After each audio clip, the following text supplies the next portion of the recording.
Good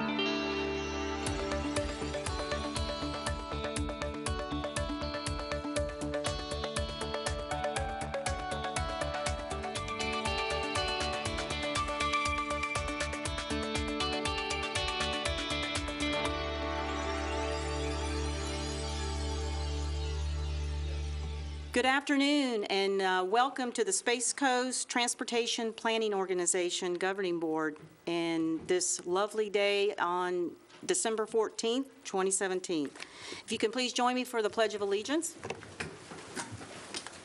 I pledge allegiance to the flag of the United States of America and to the republic for which it stands, one nation under God, indivisible, with liberty and justice for all.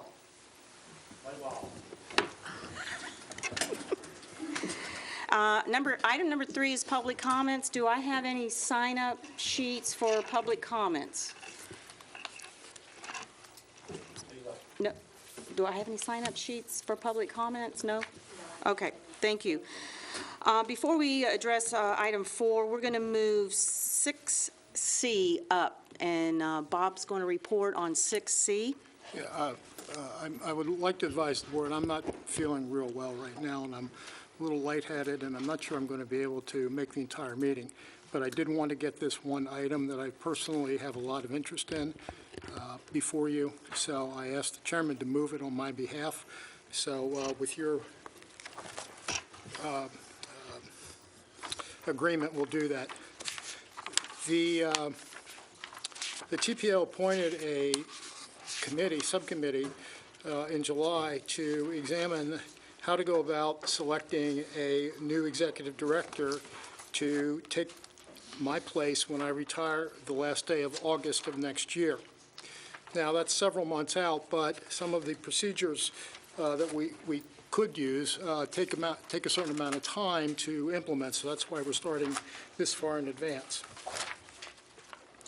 The committee met last month. On November 9th, you have a summary and the draft minutes of the meeting. And the committee discussed the desired director characteristics. You see those listed. A salary range for the purposes of any advertising that may be done. And discussed thoroughly 3 different recruitment strategies. One would be promotion from within. The second would be an advertisement, just a general personnel type position available, and then the use of a recruitment firm, which would take the most amount of time. After considerable discussion on the pros and cons of the different options, the committee, as you see under D on page 38, which is the summary of the meeting, summary of the recommendation, under item D, the committee unanimously recommends to promote from within, specifically to promote Georganna Gillette to the position of executive director upon my retirement on October 31st. So this will be in effect the 1st of September. And I've listed here, when I prepared this summary, some of the criteria and factors and qualifications that Georganna brings to the position. She has 25 years experience with the DOT and with the Space Coast TPO. Even while she was with the DOT District 5, she was our liaison. Some of you may not have been here long enough to recall that, but she was our liaison even as she was serving with the DOT, and she's been with us for 7 years. So that's given her time to become familiar with the county, with the TPO, with projects, and the procedures that the DOT has in place that we have to deal with. And she's established, these are things you don't see in a resume that are qualifications that I personally believe are really important to a position. She's established working trust relationships with the different modal agencies, with the port, the spaceport, the airports, city councils, the agency staff, all of the DOT from Tallahassee on down. So she's been involved in the process here locally far more than we could ever hope to find for someone coming in from the outside. Her promotion is thoroughly supported by the TPO staff. This is not a situation where we have another candidate who is going to be disgruntled by this.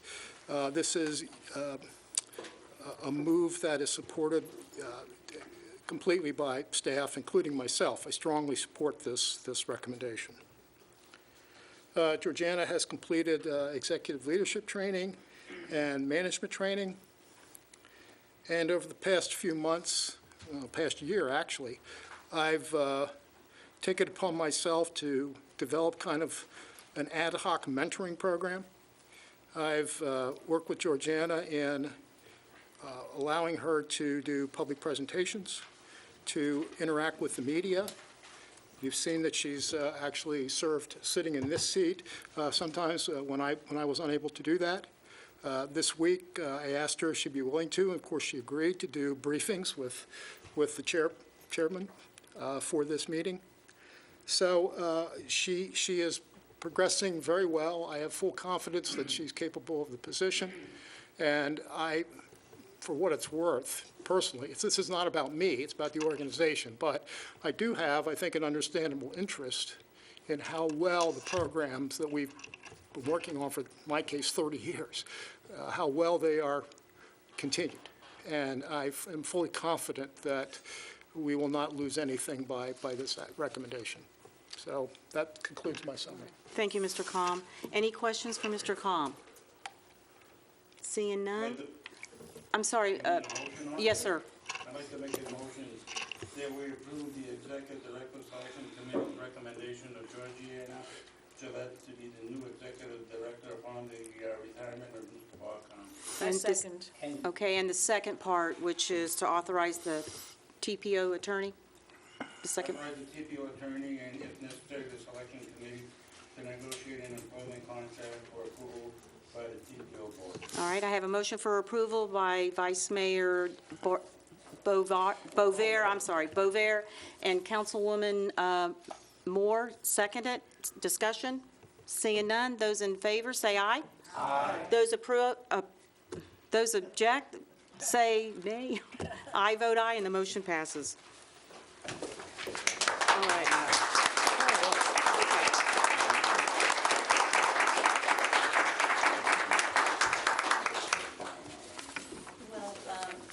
First of all, I just want to say how humbled I am for your support and confidence in me. That means more than you will know.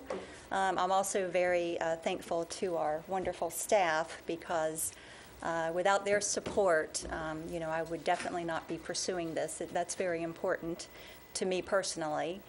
And I do want to say that, Bob has laid a foundation over the many years he's been the director, and he has really set this organization up for continued success. We are a top-notch TPO, and so I am very excited to build on that and to continue those very positive, collaborative relationships that we have with FDOT, Federal Highway, all of our municipalities, and all of our multimodal agencies. So I'm just very excited for the opportunity, and thank you very much for your confidence in me. I really appreciate it. Thank you, and congratulations. Thank you.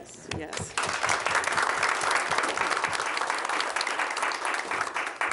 All right, back to item 4A, Technical Advisory Committee, the TAC and CAC.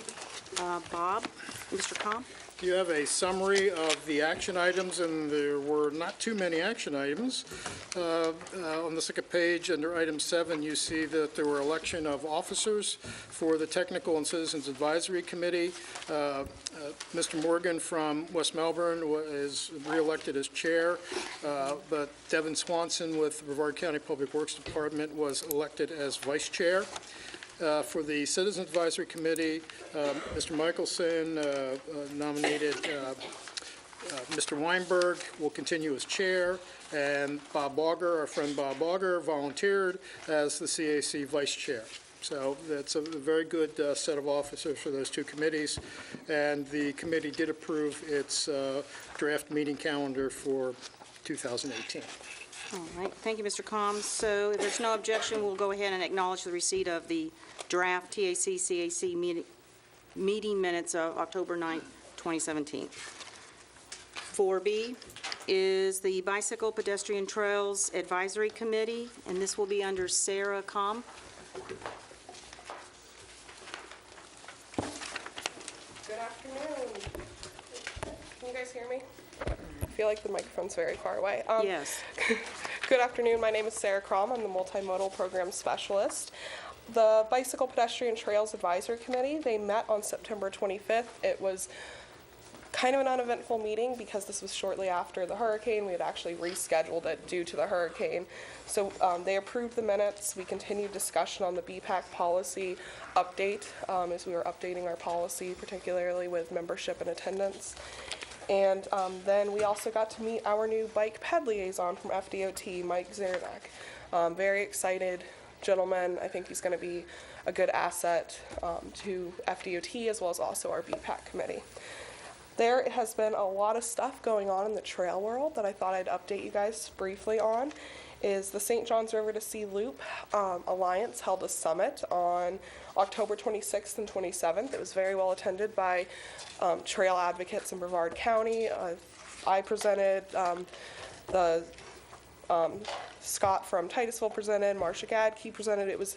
We definitely got to show the rest of the loop what Brevard County's doing as far as trails go up in Titusville. The Space Coast Trail Project Development Environmental Study that's currently underway just held a public meeting on December 7th. It was very well attended. There was 36 people from the public that came out to see what the project was all about and show their support, as well as also submit comments. Comments can be submitted until January 12th online or via mail or email if you are interested in reviewing and submitting any kind of comments. On December 8th, so last Friday, we held a Brevard-Volusia trail tour where we, SCAT very generously allowed us to use a bus. Rocky was on the bus with us. And we basically got to show, we had the opportunity to show both members of the community from Volusia as well as Brevard County, what Brevard's doing. And then Volusia Parks and Rec was able to show us what Volusia's doing along the western alignment of the St. Johns River to Sea Loop. So that was very exciting, very well attended. I think we got to stir up some more interest in our trail system. The Zoo Trail is going to begin construction next week, so that's exciting. And also the rail trail, the Eastern Florida Regional Rail Trail up in Titusville is going to, fingers crossed, be completed by the end of January with a ribbon cutting February 23rd. I believe all of you guys should have received save the dates already via email. And so there's just a lot of exciting stuff going on with the trails right now. We're planning on doing a full trail update to you guys shortly here in 2018.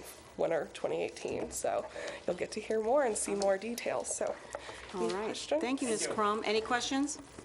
All right. Ann, thank you very much. And if there's no objection, we'll acknowledge the receipt of the draft BPTAC meeting minutes of September 25th, 2017.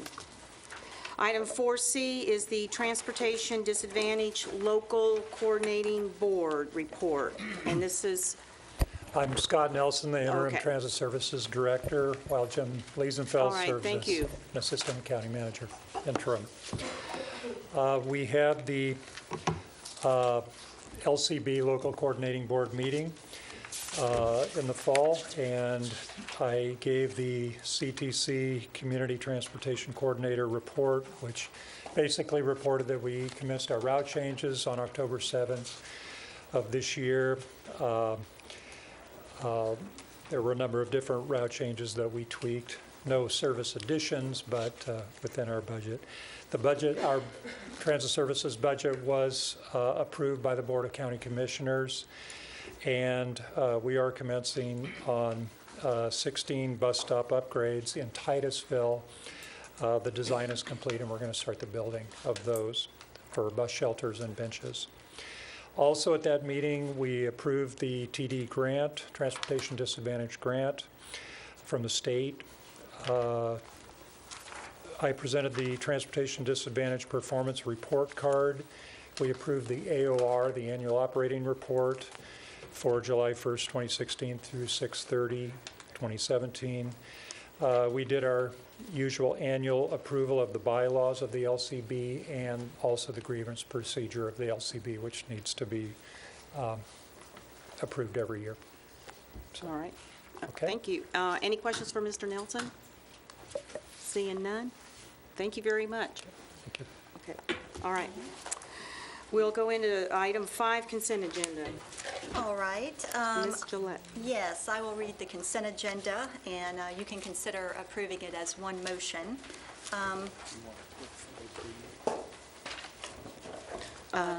You going to pull 5D? Pull 5D for, yes, that's probably a good idea. Yeah, because All we right. had 2 more members. Yes. All right. All right. So we're going to pull 5D. Consent agenda 5A, approval of the TPO board minutes of October 12th, 2017. 5B, approval of committee appointments. We do have some add-ons for 5B that you should have at your place. We have some new committee appointments. Jerry Blanco with the City of Cocoa will be a representative on the TPO. Andrea Young with the City of West Melbourne. Frank Forrester with the City of Rockledge, and Tom Price with the City of Rockledge. So welcome. And then 5C, approval of the 2018 Space Coast TPO meeting calendar. All right, so Board, you have listened to the consent agenda 5A through C. What is your pleasure? Madam Chair, I would move for approval of the ones listed as A, C, and D. A, Did we not withdraw B? we withdrew D. D. So I need a motion for A through C. How about changing that to A, B, and C? All right, Second. all right, so I have a motion for approval of consent agenda A through C by Councilmember Randalls, and second by Councilmember Lopez. Discussion? Seeing none, those in favor say aye. Aye. Those opposed, and I vote aye, and the motion passes. Item 5D. All right. So we do have some member recognitions for some members that have served on this TPO board that are going to leave us, and so we would like to recognize those individuals. So when I call your name, if you would step up here to receive your resolution. And the first one goes to Mr. Patrick O'Neill for his leadership on the TPO and his service for the amount of time that he has represented the TPO.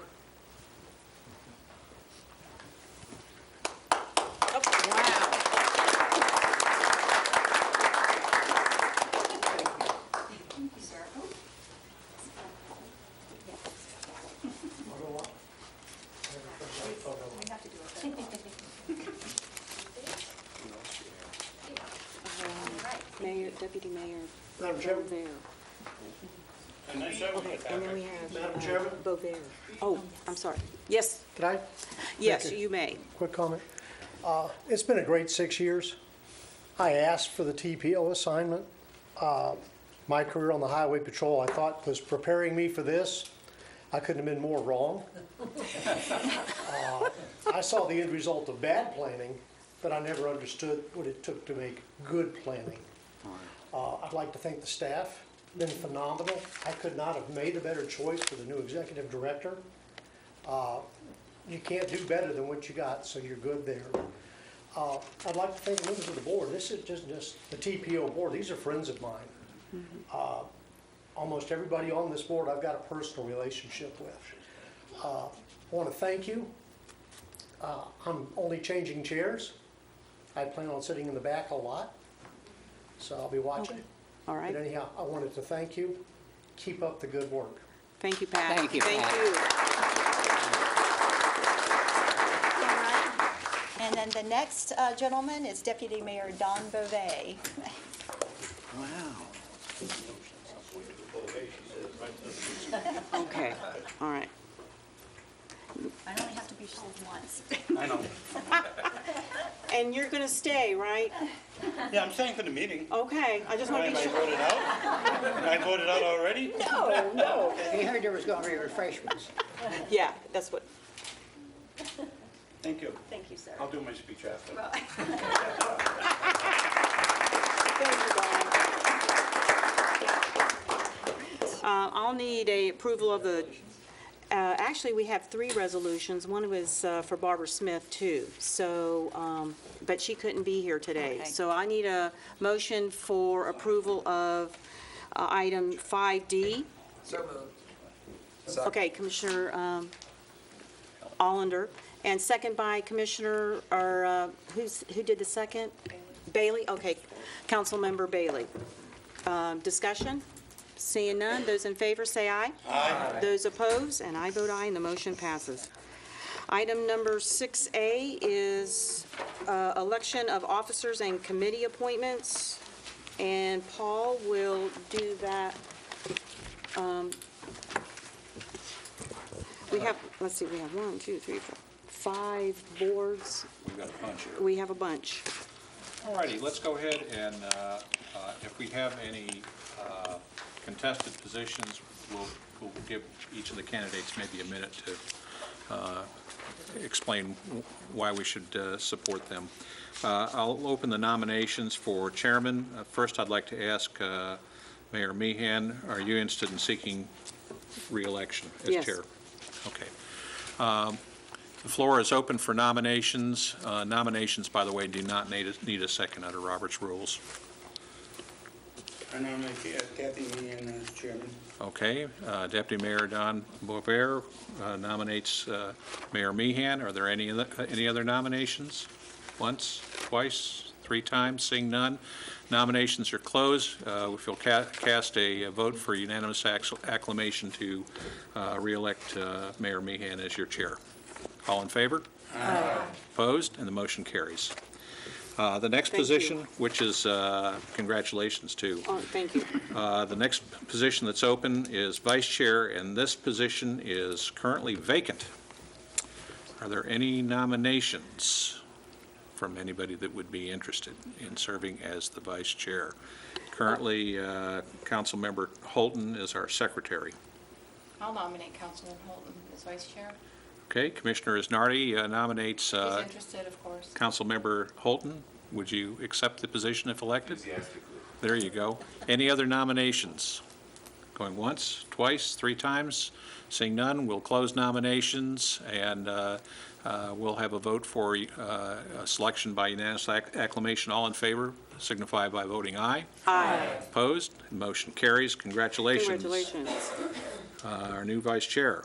Now, the secretary's position, which was formerly held by Councilmember Holden, is now vacant as a result of your action. So we'll need to have somebody for that. Any nominations to be the new secretary? Well, nobody's going to do it. I'll do it. About Stu Glass for secretary. Okay, we have a nomination for Deputy Mayor Stu Glass. Are there any other nominations? Going once, twice, 3 times? You'll accept the nomination? Okay. All those in favor signify by voting aye. Aye. Opposed? And the motion carries by unanimous acclamation. And congratulations, and sharpen your pencil. Okay, now, pen.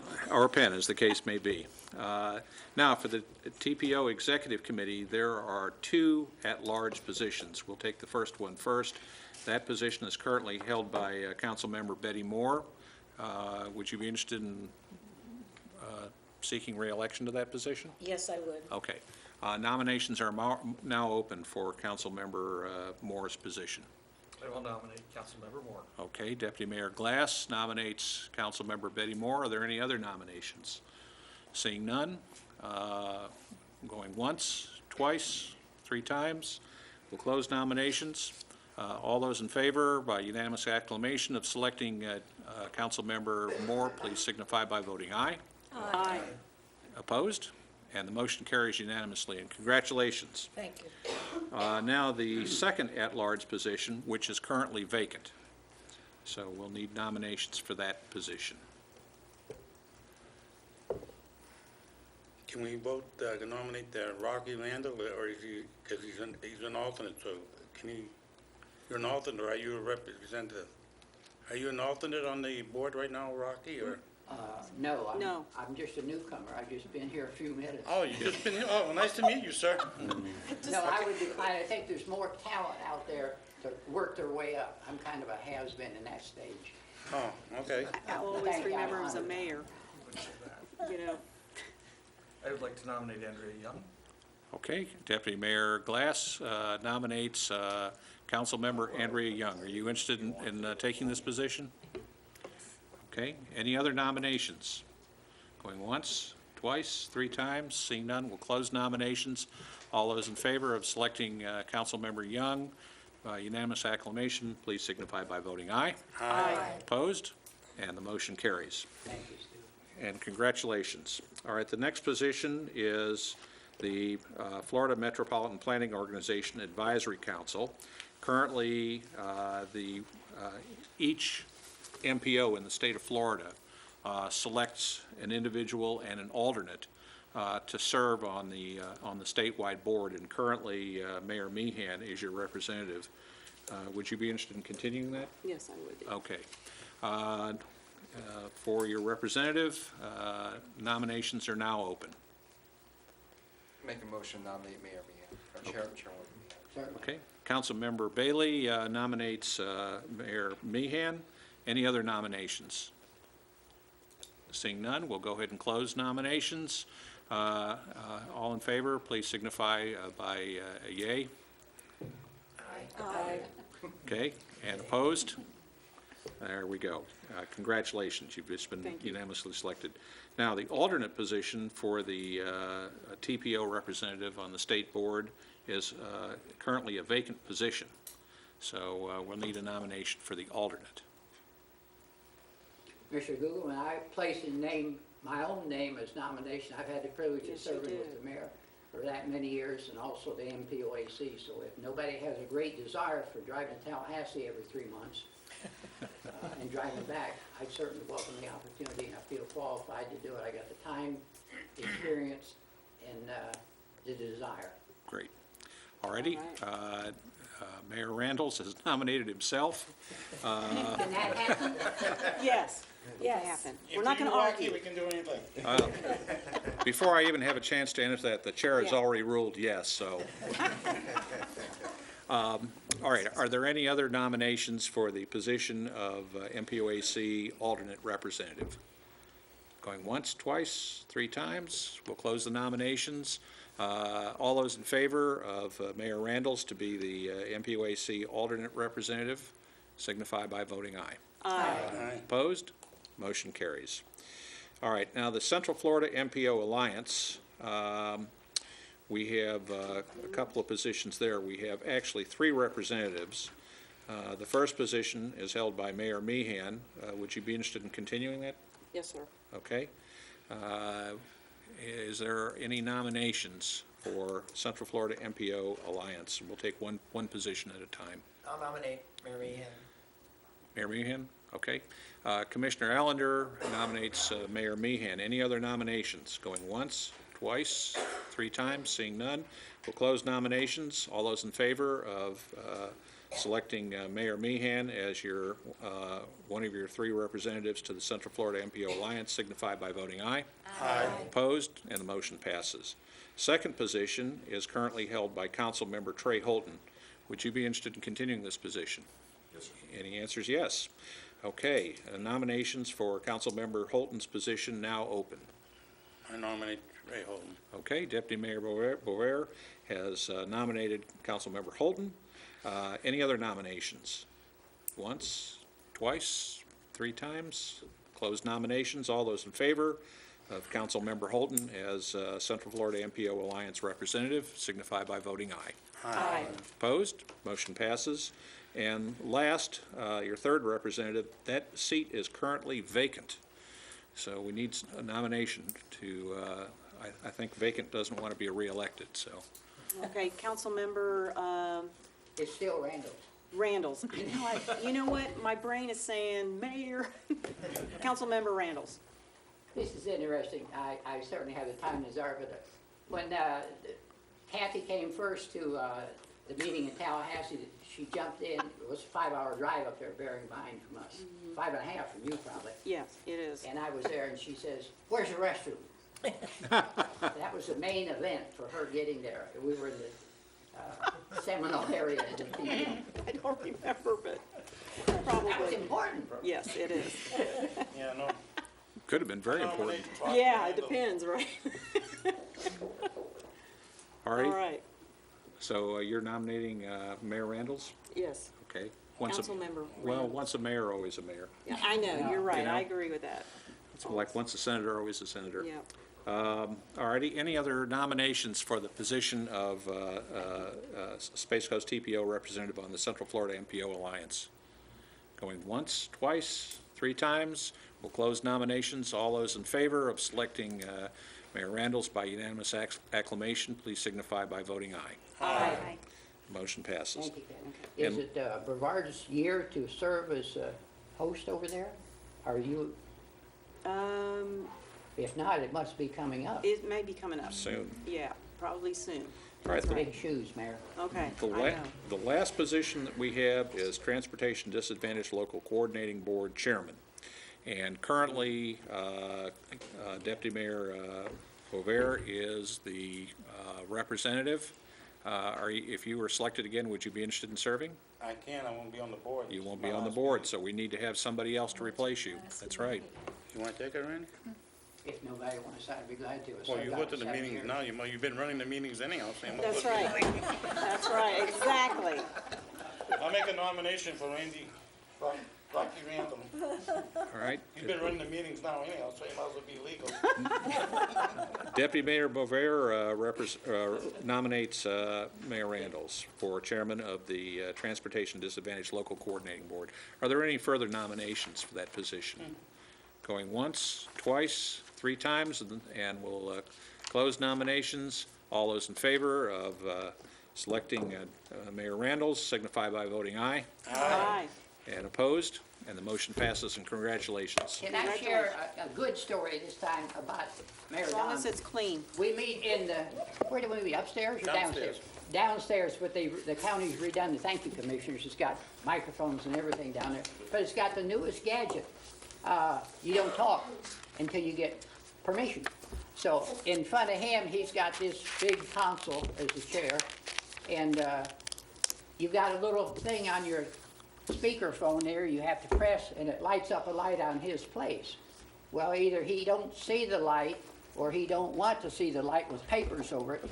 So after the voting or something, he says, "Was anything?" I said, "Well, yeah, I had my light on." He says, "Oh, yeah, I'm sorry. Well, maybe next time."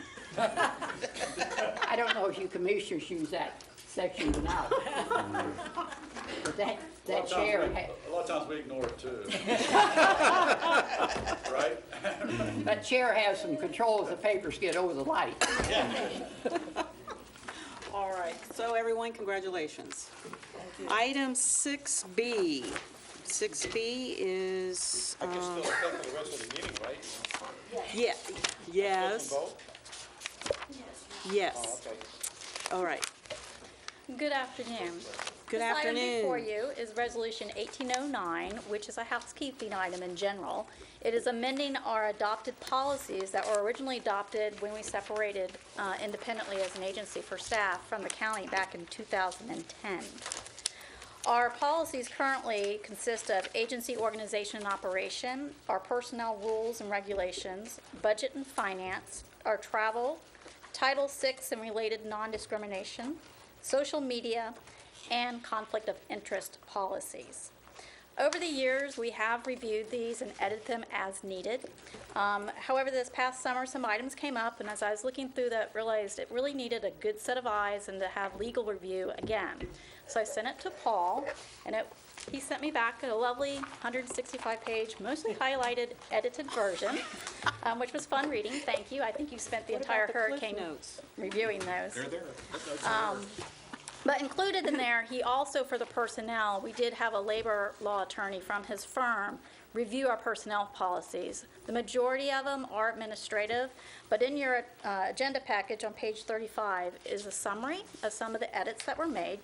I'm not going to read them through all of them, but I just wanted to highlight a couple of items. Under our agency organization and operations, our policy number 1, the Bicycle Pedestrian Trails Advisory Committee, they had requested over this past summer to clarify language regarding the appointment of alternates to the committee.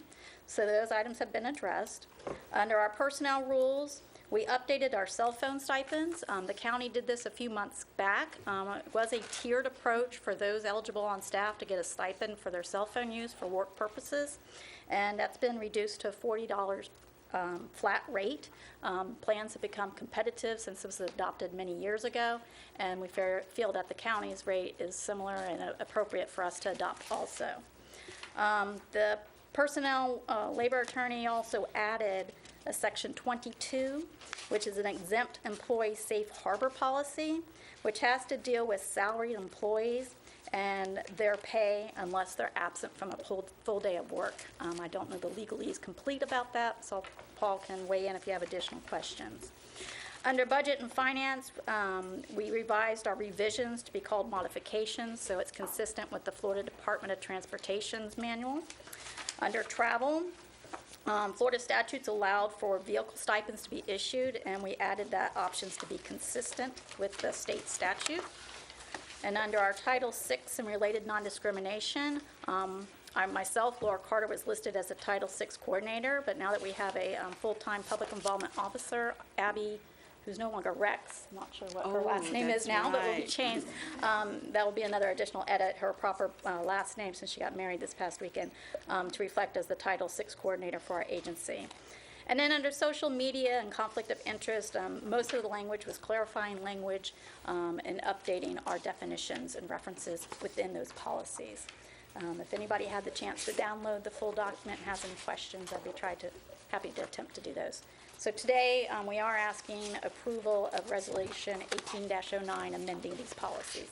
All right, thank you, Ms. Carter. Any questions for Ms. Carter? All right, seeing none, what is your pleasure, Board?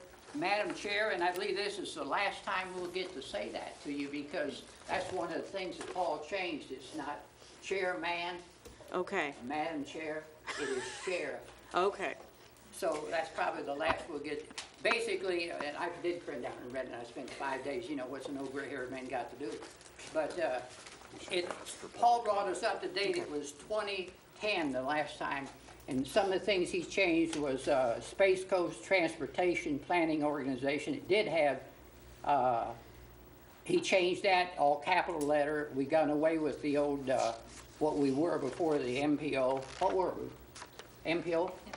TPO. But he's changed that. Basically, he's made it in current language. Some of the statutes has changed. I couldn't find anything that was different from what we're doing. It capitalized, it makes it easy to find. He put the headings in capital letters, which is pretty great.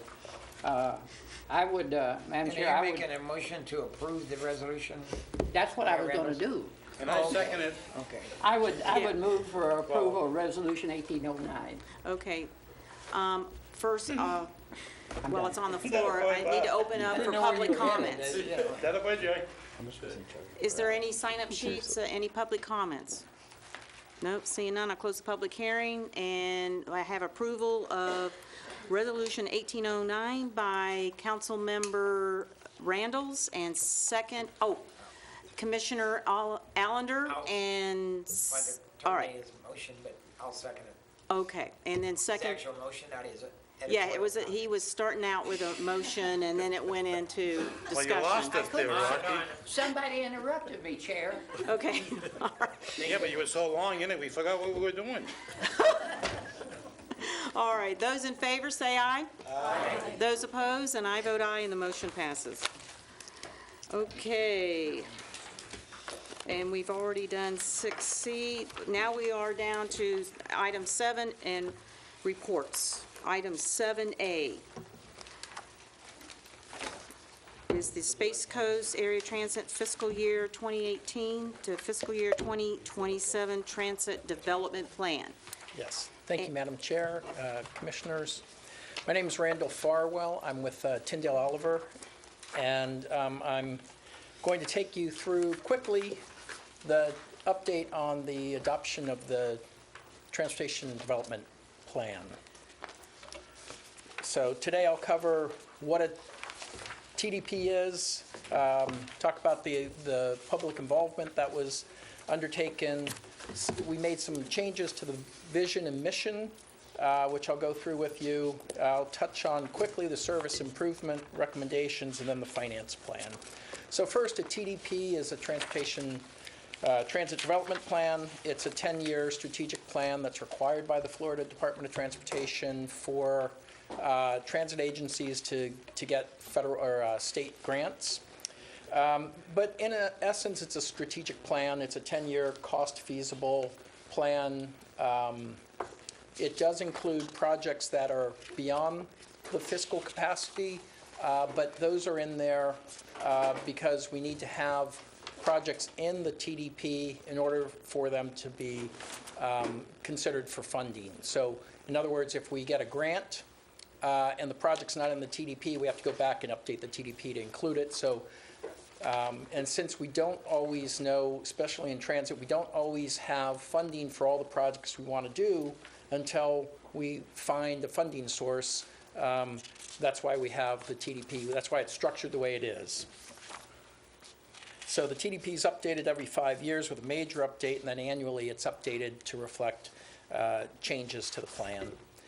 So public involvement, we had extensive public involvement, included review committee meetings with the TDP review committee, stakeholder interviews. We had focused discussion groups. We looked at tourism. We looked at employment, healthcare, social services, seniors, education. Those were the key areas that we focused on, because for all of these, mobility is critically important, and so we wanted to get the perspective of the community in those areas. We also had 3 public meetings, and we conducted onboard surveys of riders for both the paratransit service and the fixed route service. And then in terms of presentations, we presented to the CAC and the TAC on Monday. The Brevard Board of County Supervisors adopted the plan last month, and we're presenting the plan to you today. So, getting into some of the improvements that we've recommended, the vision and what's changed is highlighted here, and I'm going to read it. But the improvements that we're recommending reflect a change that we're seeing across the country in terms of socioeconomic and demographic changes. Mainly, we have aging in place, and the increase in the percent of the population that's elderly, and these two things have significant changes and impacts in terms of both transit need as well as how well we're able to serve that need.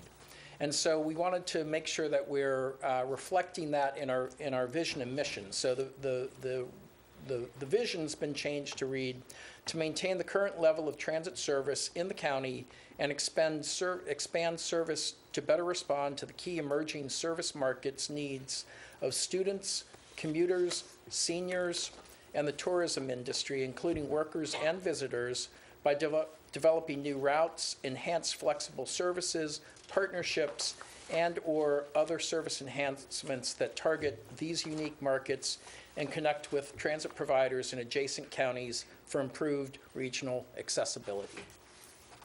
And then in terms of the mission, we proposed a addition at the end of the mission, and I'll read. To continue to provide accessible and affordable transportation options to Brevard County residents of all ages and abilities by maintaining the current level of transit service in the county and gradually enhancing existing fixed route service to extend hours of operation and increase frequency in the most productive corridors, and address increases in mobility demand in hard-to-serve areas and by disadvantaged populations with flexible services. Then I'll go quickly in terms of the recommendations for improving the existing services. And so we really took a focus on targeting sort of minimum acceptable levels of service. And so recommendations are incorporated into the TDP for weekday service for the frequency to be 30 minutes or better. So you already have certain routes that operate more frequently than every 30 minutes. But we want to say, and that can continue to be the case, but at least every 30 minutes. And then in terms of weekend service, every 60 minutes or better. We recommended that weekday service operate from 5:30 to 10:30 at least for all routes. On Saturday, 6 a.m. to 10 p.m. on all routes, and then Sunday, 8 a.m. to 8 p.m. on all routes. So that's at least. It could exceed those limits, but at least that level of service. And so what's interesting is if we don't make any changes to the existing services today, by 2027, the annual ridership is expected to be 2.6 million. So what that's reflecting is both a growth in the population, but more importantly, a shift in aging of the population where more and more people that already live here are finding themselves in the circumstances where they can't drive and they're going to need access to mobility services. Now, if we do make the changes that I just went through in terms of the existing services, the ridership would increase by almost a million additional riders annually. So go from 2.6 million in 2027 to 3.5 million in 2027. And those added operating costs would generally be about $7.1 million in annual operating costs in 2027. But those are in 2018 dollars. So we did make some recommendations in service expansions. The main thing, we identified 2 corridor routes. Currently, we don't have any service along US 1 from Melbourne south. So one of the things we tested and recommended was a service from Melbourne to Sebastian along US 1. And then we also identified in the Palm Bay area a connection, because of all the growth in Palm Bay and the growth in the southeastern part of the county, identifying a service that connects Palm Bay to Barefoot Bay to Sebastian. So these 2 services would connect. They're both extremely long routes, and so we recommend that they operate, at least initially, on a 2-hour headway. Because one is, I think, 50-mile round trip, the other one's about a 40-mile round trip. So, but to start the service, that's what we would recommend. And the ridership for both of those were quite robust the way we modeled them. For the Melbourne to Sebastian is about 135,000 trips a year. And then for the Palm Bay, Barefoot Bay, Sebastian, about 65,000 trips a year. In addition, we identified the areas of Port St. John and Citrus Canaveral Groves, Cocoa, for flex routes. Now, what we were thinking about in terms of flex routes, these are areas that are currently not served by transit, but they meet all the characteristics of needing transit service. And so the flex route that the concept of the flex route as we're proposing it would serve both general public and your curb-to-curb paratransit demand. It would not meet the requirements for door-to-door service, but most of the paratransit demand is really curb-to-curb. So these services could operate and serve both the general public and a large share of the ADA demand in those areas. And the flex services basically operate along a semi-fixed routing, but with flexibility between stops to deviate within neighborhoods to pick people up and drop them off. And then lastly, we identified 4 routes, and these are all in the Palm Bay area. The Palm Bay Malabar route, which is identified here as magenta, it would generate about 82,000 trips a year. The Malabar to Groot Bayside Lakes Plaza route, that's in sort of an olive drab green, that would generate about 76,000 annual trips. Malabar San Filippo Bayside Lakes Plaza, that's in teal, and that would generate about 72,000 annual trips. And then the Minton St. John's Heritage Parkway, that's in red. That's the route that was applied for a Florida DOT Service Development Grant. So that's the only route of these that I've covered that's included in the 2018 budget because it has a potential funding source there. And it would generate about 76,000 trips.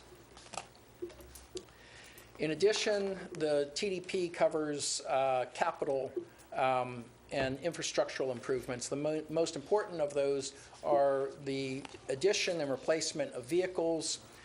This also includes three projects that all look at bus stops and bus stop accessibility and shelters. And one of those is underway right now. We also identified the need for transit hubs where you have 3 routes or more that connect. And so those would be dispersed throughout the county.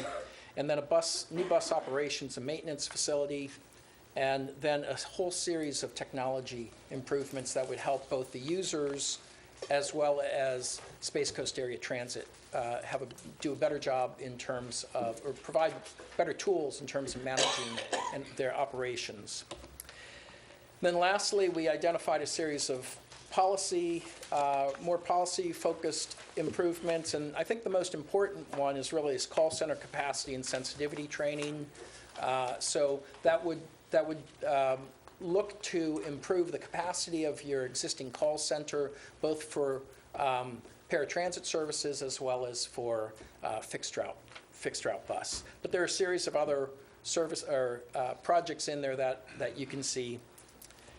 And then lastly, I'll talk a little bit about the financial plan. So the key thing is that the TDP is really intended to be for planning purposes, as I said at the start. Every year, there's an annual budget approval required for the TDP, and for the costs of Space Coast Area Transit's budget is approved subject to Board of County Commissioner approval every year. So nothing in the TDP is set in stone until it's approved and funded annually. But we do provide a 10-year operating financial plan. Existing services are funded through cost of living, inflation increases. Improvements over the existing services are approved based on available funding, new funding sources, and then revenue estimates are identified through increases in ridership as well as new funding sources as they come online. And lastly, in terms of approvals, the TDP was reviewed by the Space Coast Area Transit. It was reviewed by Florida DOT. The TDP Review Committee reviewed the work that was done. The final has been submitted to FDOT for final approval, and we're waiting on that. And as I mentioned, the TDP was adopted by the Board of County Supervisors. All right, thank you, Mr. Farwell. Very good report. Any questions? Yes, okay. Councilmember Young. Thank you very much for doing such a nice job. Thank you. I believe that you said that the corridor, the circular Yes. routes, those are in the 2018 budget.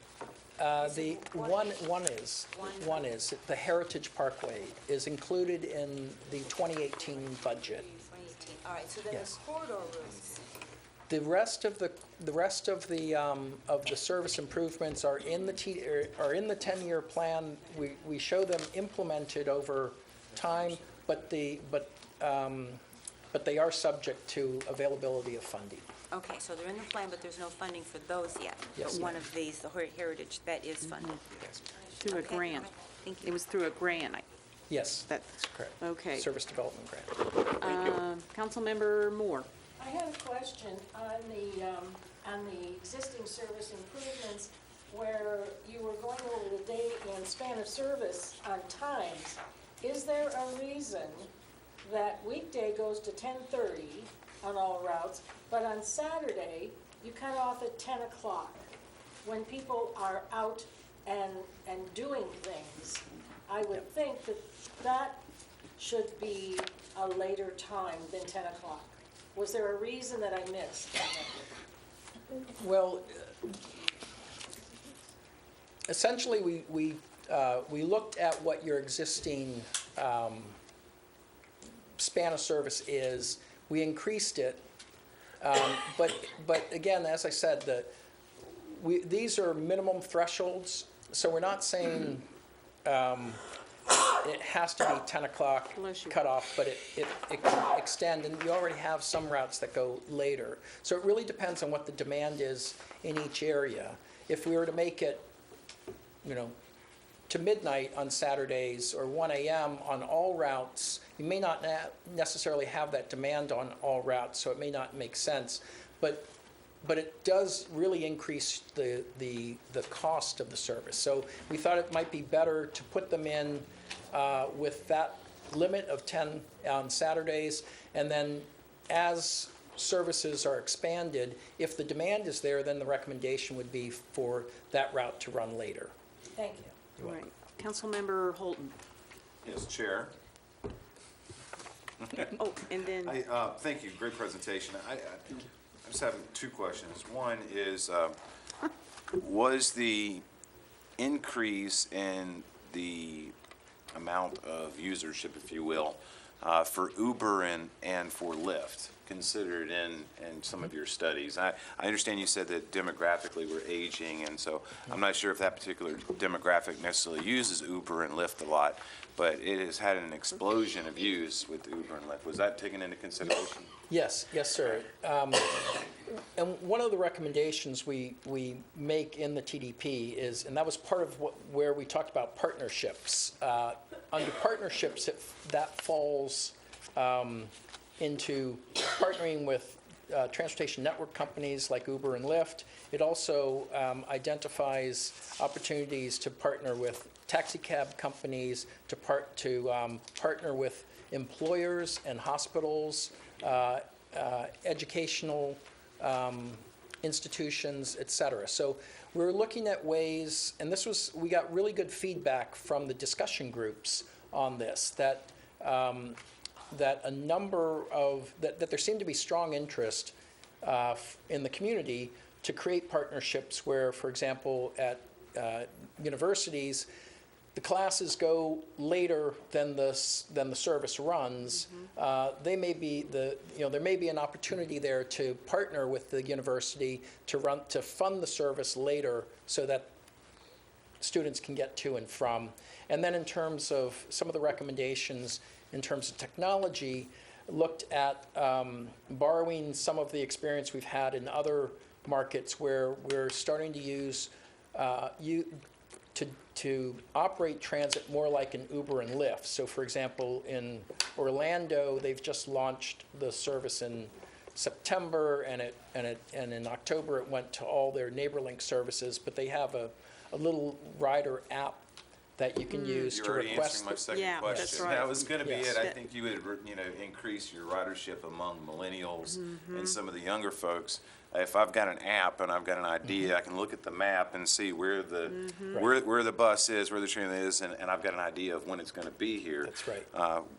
Some of the younger generations, including even my own, as Gen Xers, we like that instant gratification, right? And so I think you may see an increase if you have the technology to support it. So you already answered my second question. Great, thank you. all right, Very Councilmember clairvoyant. Randall. Yeah, thank you, Chair. Just as a thought, I don't know, Mr. Farwell, that's who we are, isn't it? Yes, sir. Yes, sir. I don't know if you were here for the previous 10-year and 5-year update, but you'd be proud to know that under executive director Jim Leisenfeld sitting behind you with staff, and our honorable mayor from Cocoa as the chair of our disadvantaged, we completed the very last step of the 10-year plan. And I think that's important because, Don, this was really something that we worked on for years. One of the challenges of the drivers is when somebody comes up and says, I get a discounted fee. Well, he or she's got to challenge the person, say, why? Well, because I'm a veteran, or because I'm handicapped. So one of your suggestions last time, and Jim will remember this, we worked on that under John's leadership. We came up with a transit reduced fare badge. So all the person has to do is show the badge, and the driver doesn't have to get in. Tell me about it. Why are you disabled? How come you? And it's really a worthwhile. I'm proud because I just got my being 80 years, but it's got an expiration for 25 years. Is that normal? Well, these days, yes. The credit really goes to Don as the chair and Jim as the charge of the crew that made it happen. 2040 plan, just saying. Yeah, that's right. Okay. All right. Thank you. Thank you, Chair. Yeah, very good. Thank you, Thank you very Mr. much. Farewell. Chair. Oh, yes, I'm sorry. I'm sorry. Councilmember Bailey has a question. I was curious with the new orange line, the one that's going around the Heritage Parkway, is that having any displacement effect on the other routes, or how is it impacting the other routes? It does not necessarily. Well, yes and no. So the modeling we did included the interaction of all the routes together. So what generally happens is you generally see an increase because you now have more opportunity to serve a larger share of the market. So there's a synergistic effect. So I guess the answer is yes, we looked at it. In some cases, it does draw away from some of the routes, but it also adds to some of those routes. So on the whole, the ridership increases because you get more people out there. So, and just to follow up, so the service area out there on West Malabar going to Heritage and the areas on the west side of Pace and Emerson, they don't have any access to any type of route this time, correct? Correct. Okay. That's correct. All right, thank you. Commissioner Isnardi has a question. And Mr. Liesenfeld and I worked on this pretty extensively, and to rush this through so we could apply for this grant funding. And as I understood it, as far as Councilman Bailey's question goes, was this actually helps some of those other routes because it takes some of the pressure off of where they were having to send buses before. So in many respects, it improves the service areas for some of the existing routes we have in place. Yes. So, because that was the first question I had, is I didn't want to take from anybody else to be able to service this area, but it should alleviate some of the stress of those other routes. And I just like the fact that it just doesn't serve the students that live out on Malabar that go to Heritage. It also services West Melbourne. It gets people to the Sam's Club, to the movies, otherwise it comes all the way down Minton, which is wonderful. So we were trying particularly in Palm Bay, we were trying to create a network that allows somebody to get around, provides really good mobility within that area. So you're able to connect, you can get on a route and go places you could not go before because now you have connectivity with other routes. We have increased housing and everything. Yes. There, so I'm very pleased about that. And also, too, and just to let the board know, this route, we're aiming for July of this year to be active, Yes. which is great. So thank you very much. Thank you. All right, very good. Thank you. Item 7B, Wickham Road Operation Analysis. This will be Travis Hill. And you have a packet that was handed out from Kittleson and Associates. All right, thank you. So my name is Travis Hills. I'm with Kittleson and Associates. So I'm going to be honest. We have a lot of material to cover. I'm going to be giving the next two presentations. I took about an hour on Monday. I will not do that tonight, so I know that would put us about 5 o'clock. Yes, If sir. it would appease the board, I'm going to stick to probably a little bit of a higher level than what's in the presentation, go over some of the higher level details. If you have any questions, you can either ask at the end of the presentation, or you can get with me after the board meeting, and I can answer anything as well, if that's okay with everybody. Okay. Okay, perfect. So Wickham Road, we'll start here. So what I'll do is we're going to go over a little bit on the background schedule of the project, a little bit on public involvement, discuss our existing conditions, future conditions, and then really all the improvements that came out of the study. So starting with the background, how did we get here? So this is a corridor planning study along Wickham Road from Eau Gallie Boulevard up to Lake Washington Road.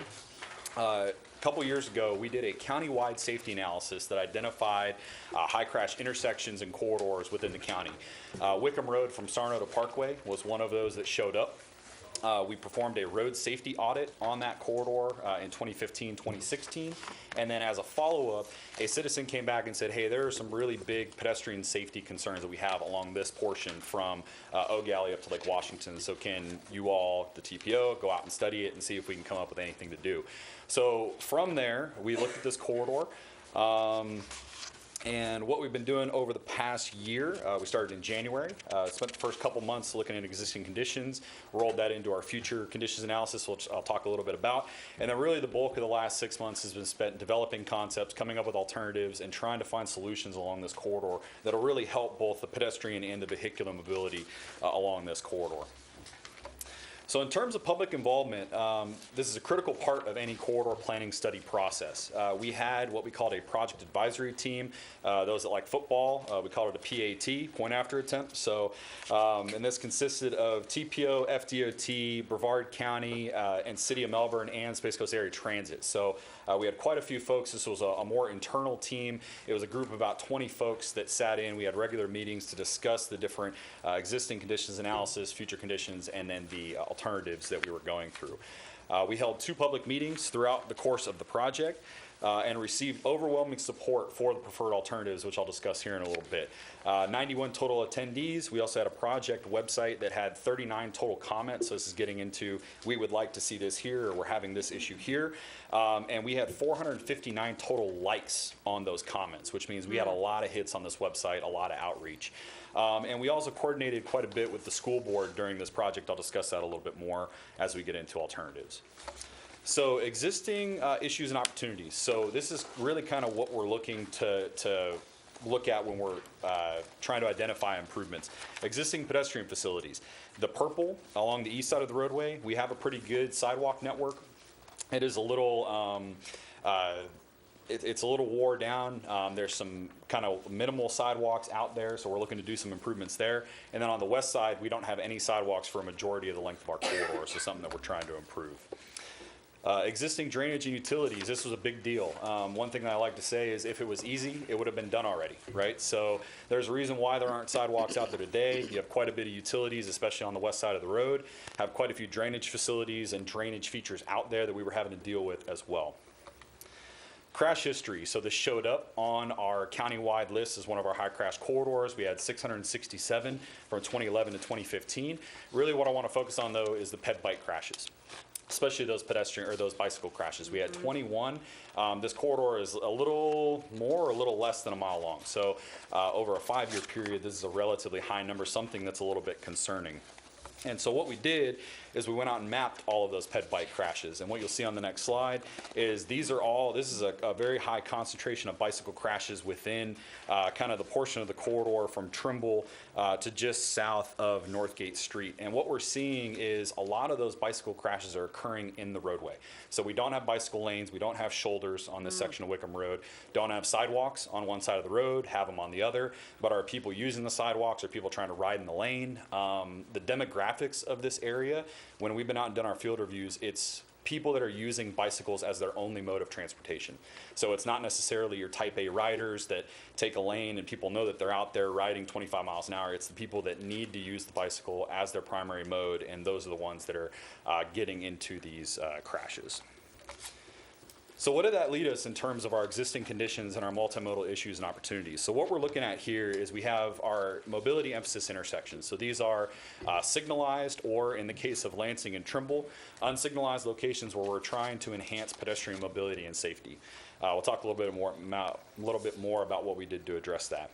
We were also working with the transit stop, or we're working with Space Coast Area Transit to address those transit stop concerns and roll those into our preferred alternative as well. And then just to facilitate and try to fix the gaps or try to close the gaps in the network. And so the blue and the yellow are, we need bicycle facilities along this whole corridor. The blue is the gaps in the pedestrian network.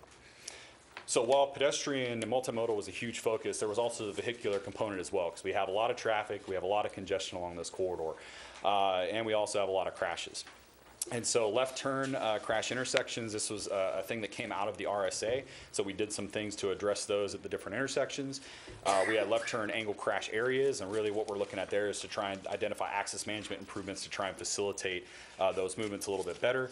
And then the peak hour queuing, so that was a big deal. We were trying to facilitate that by improving the intersections by adding turn lanes.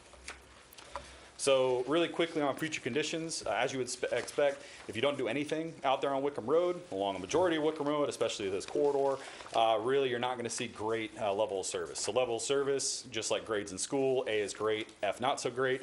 We're going to be sitting in that kind of E to F to D range for the majority of the intersections and a majority of the corridor. So that leads us to our preferred alternatives. So what I'll do is I'll review the short-term improvements. These are low-hanging fruit things that we can hopefully go out there and do sooner rather than later.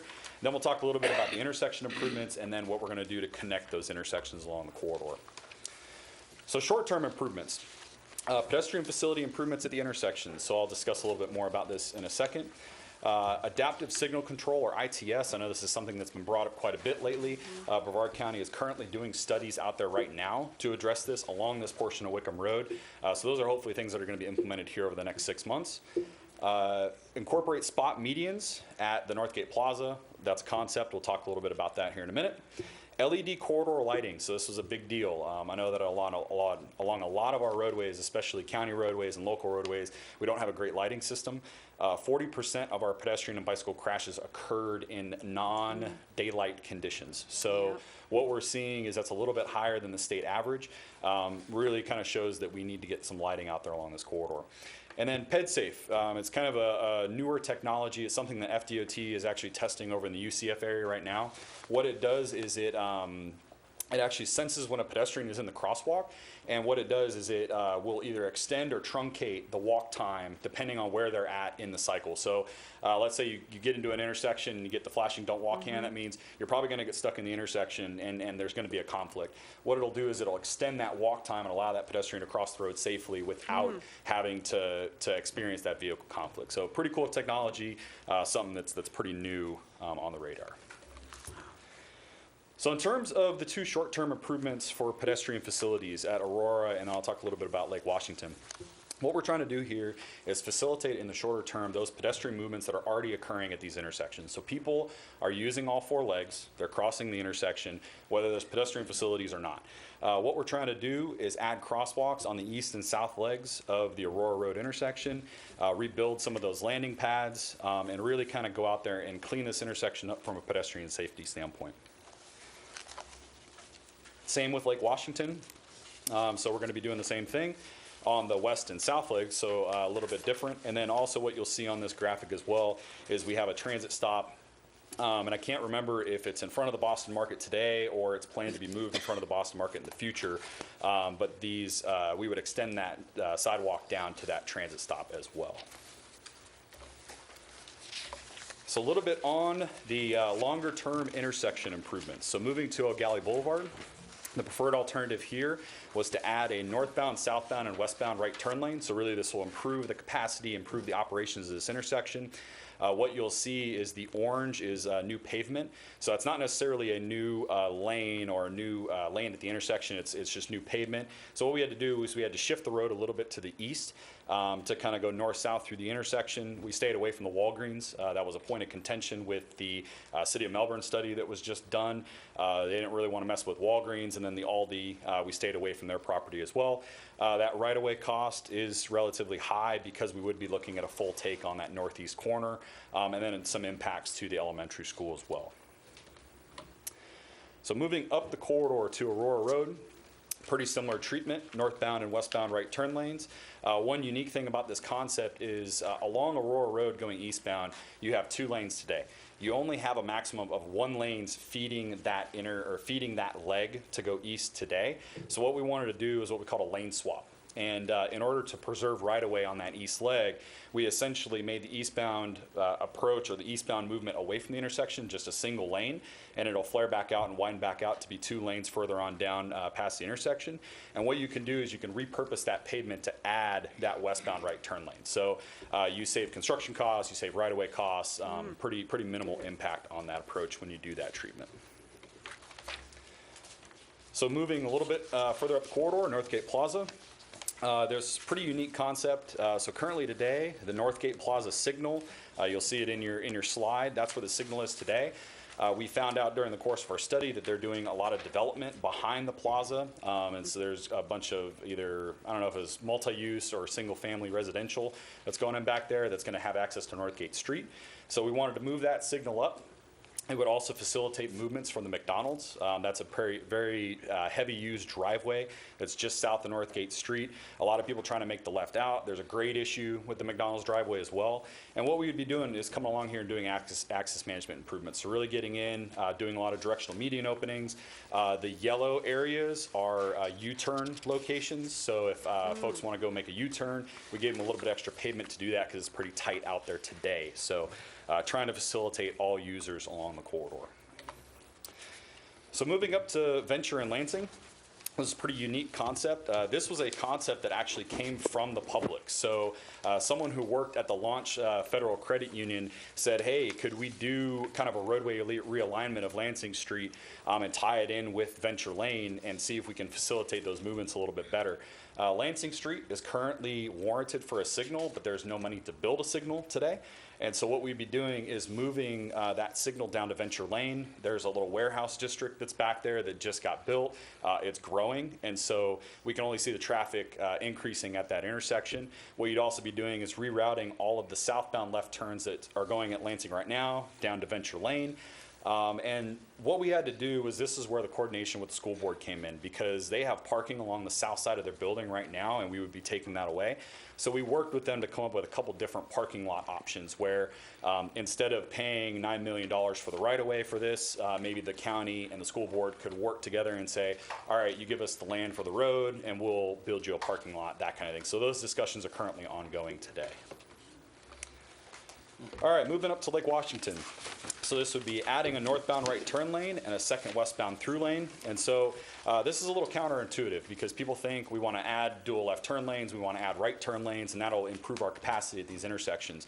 Well, what we found is that if we added a westbound through lane, a second westbound through lane, it actually improved our operations just as much as if we did dual lefts on any of the approaches or added right turn lanes. And so we found that movement to be relatively heavy.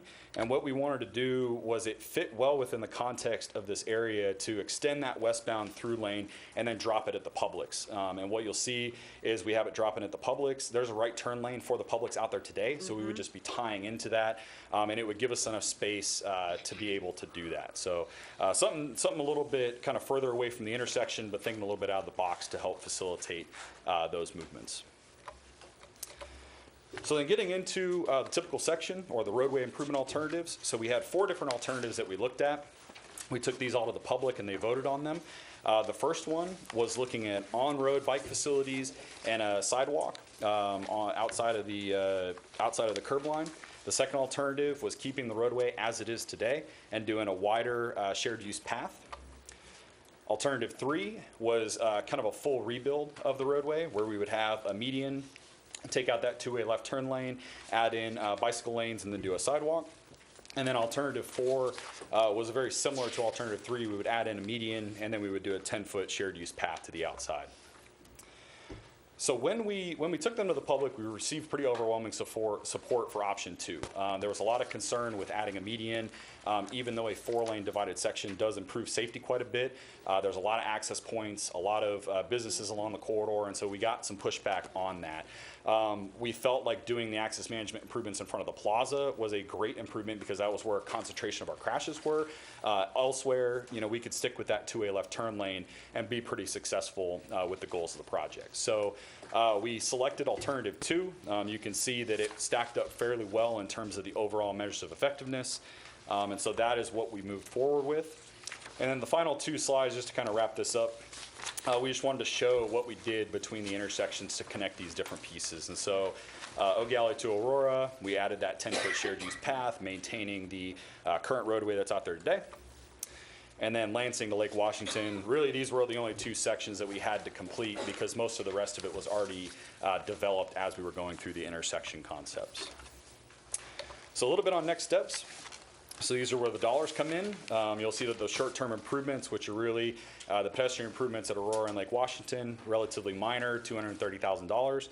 The near-term intersection improvements, so this is O'Galley, Aurora, and Lake Washington, we're sitting at about $30 million for those, 15 of that or 16 of that being right-of-way.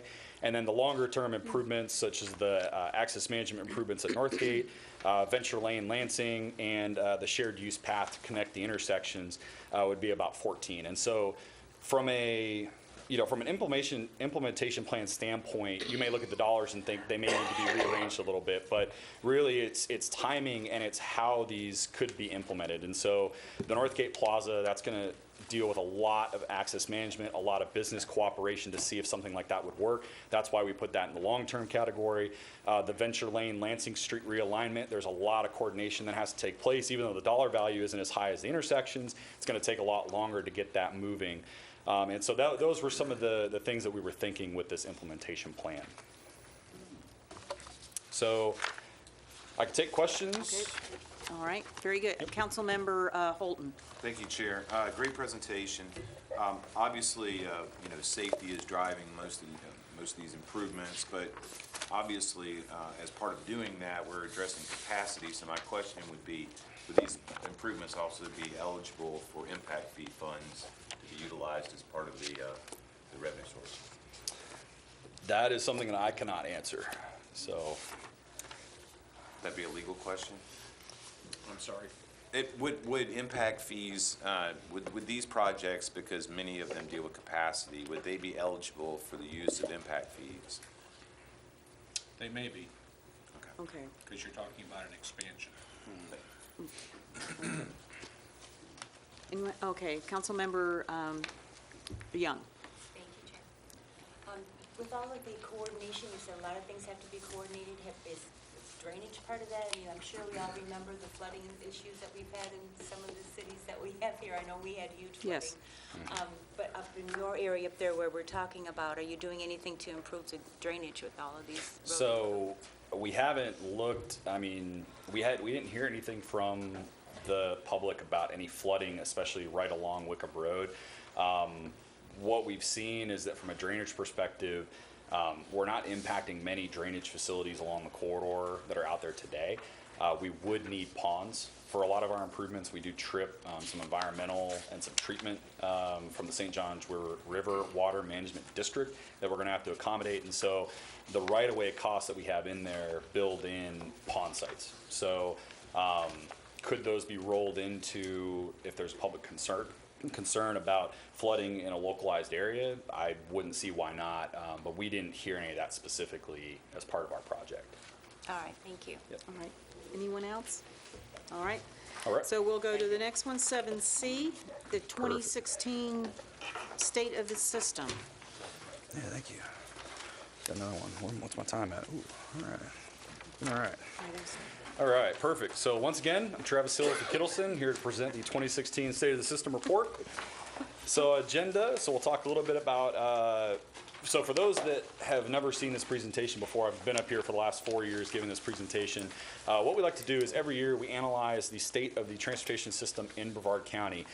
We look at countywide trends, so dealing with population, transit, freight and ports, traffic volumes and safety. And then what we've started to do over the last few years is get into corridor analysis and really kind of assessing where are our issues and where are things that we can target for specific types of projects, ped bike projects, transit projects, things like that. So we'll talk a little bit more about that here in a little bit.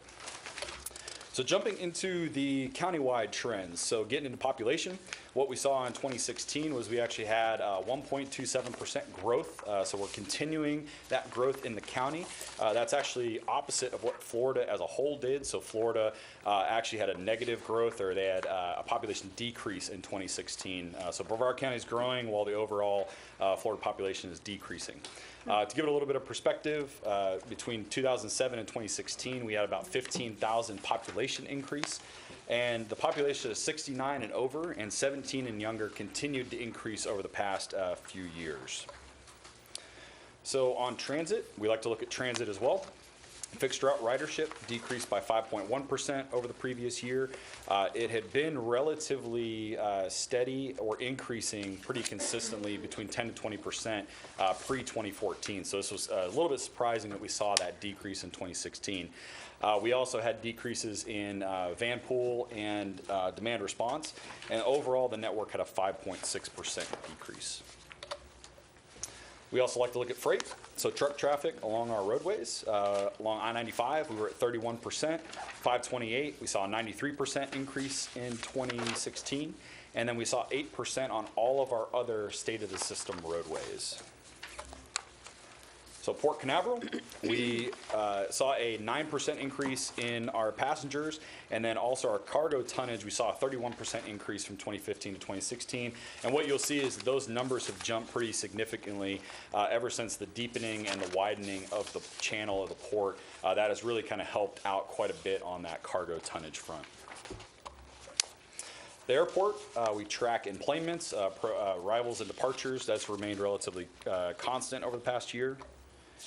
And we also like to look at Cape Canaveral Spaceport. So NASA is partnering, as everybody knows, with SpaceX and Boeing. We're going to be restarting those manned missions hopefully in May of 2018. Blue Origin doing some planning on their manned test flights as well in 2018.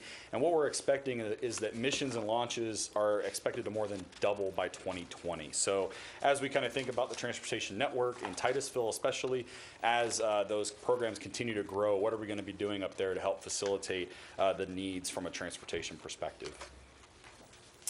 So busiest roadways, we also like to look at overall traffic on the north and south part of the county, US 1 and Cocoa and Titusville, State Road 520 from Cocoa to Cocoa Beach, Courtney Parkway in Merritt Island, and State Road A1A. And in the south section, southern part of the county, Pineda Causeway, US 1, Melbourne to Rockledge, Wickham Road, A1A, and Palm Bay Road. Really, these are probably no surprise to anyone in this room. A little bit on busiest intersections, and what you'll see here is that 17 of the 20 that we have on this list are either in Melbourne or in the southern part of the county in Palm Bay. So US 192, Wickham Minton Road, Palm Bay Road, and US 1 had a few in there as well. So in terms of congestion, traffic volumes, like I mentioned, traffic volumes increased over the past year as a whole. So we will see a little bit more congestion on our roadways. The one nice thing about this is that 91% of the congestion on our roadways is less than an hour. And so really what we're seeing is that the overall time that people are spending in traffic is reducing, but we're seeing more people spend a little bit more time in traffic, if that makes sense. So so our projects are working, but as traffic increases, that congestion will increase. Countywide crash data, looking overall as a whole on the network, 2012 to 2016, looking at 5 years of data. We had about 45,000 crashes, which was a 13.5% increase from 2011 to 2015. Vulnerable road user and impaired driving crashes increased over the same time period. Distracted driving also increased, but what we're seeing is that distracted driving is becoming a lot more easily reportable over the current year of data. So you see a lot more police officers reporting people were on their cell phone texting and they got into an accident. You didn't see that back in 2011, 2012. So those numbers may tend to be a little bit higher as we progress, but they'll level out over the years to come. The one great thing about this is that our fatal crashes per vehicle miles traveled decreased this year. So that was a good positive note on the safety front. A little bit on vulnerable road users. So these are peds, bikes, and motorcycles. We had 78 along CIS facilities. What we like to see is we like to break those down to see how many were motorcycle related. So we had 63 of those. Our CIS facilities are 95 and 528. Sorry, I didn't say those before. And we had a decrease from 97 from the previous 5 years. In terms of pedestrian and bicycle, along all the other roadways, we were increase of about 6%. And then State Road A1A had 6 of the top 25 crash frequency segments from a ped bike perspective, but this is down from 8 from the previous years of data.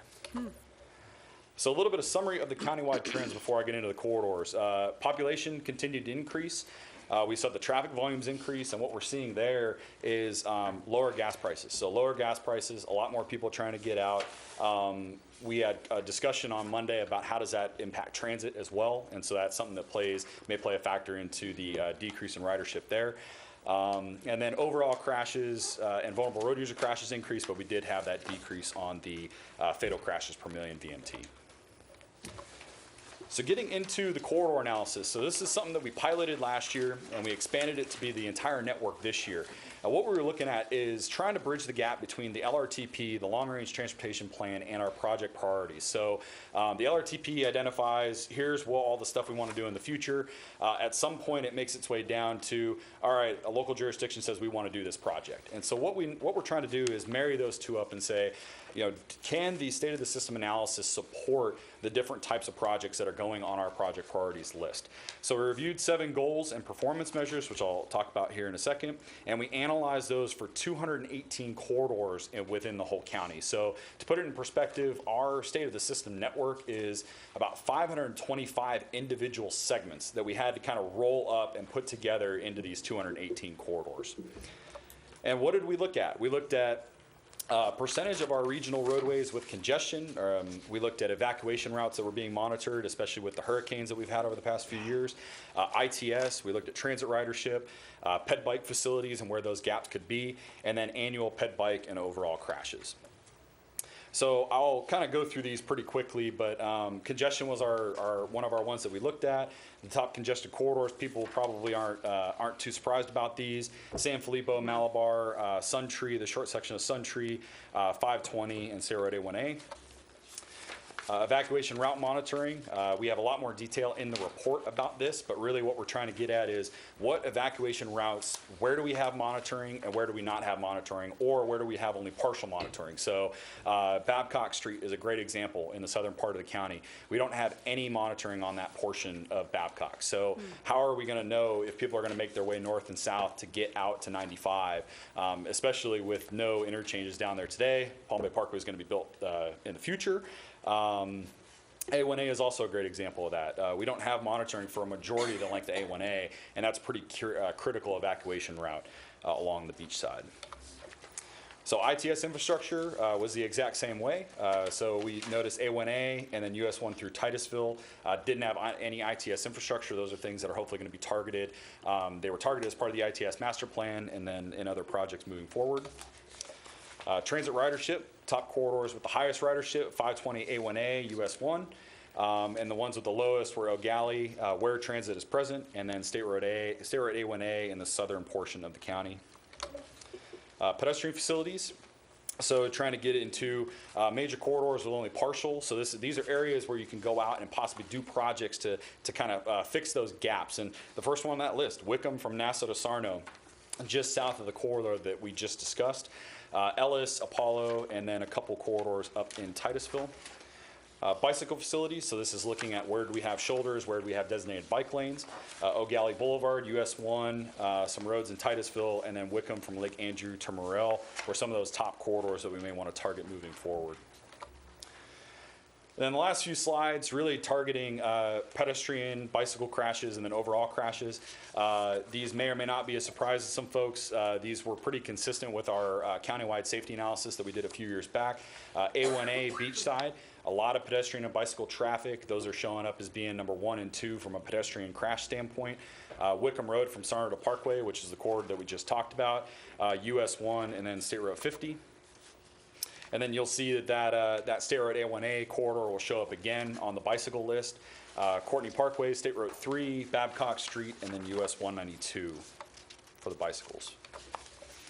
And then overall crash frequency, number 1 on that list was US 192 from Wickham to Babcock, State Road 3, Babcock Street in the southern part of the county, and then State Road A1A Beachside.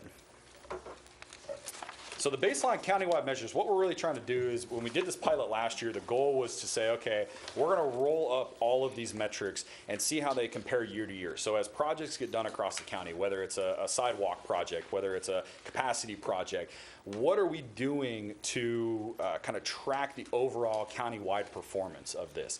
And what we see here is that overall roadway miles with congestion, it's only around 5.4%, and we're hoping that that will only go down in the future years as we complete more projects. The evacuation routes, we're only about 38% of our evacuation route miles are currently monitored within the county. So that's something that, especially with 2 hurricanes that came through over the past 2 years, that's going to be an increased focus moving forward. ITS infrastructure, kind of on that same road, those two go hand in hand. We're sitting at about 27.5%. Annual transit ridership, 2.7 million riders. Hopefully the TDP will kind of springboard and help to increase those numbers over the next 10 to 20 years.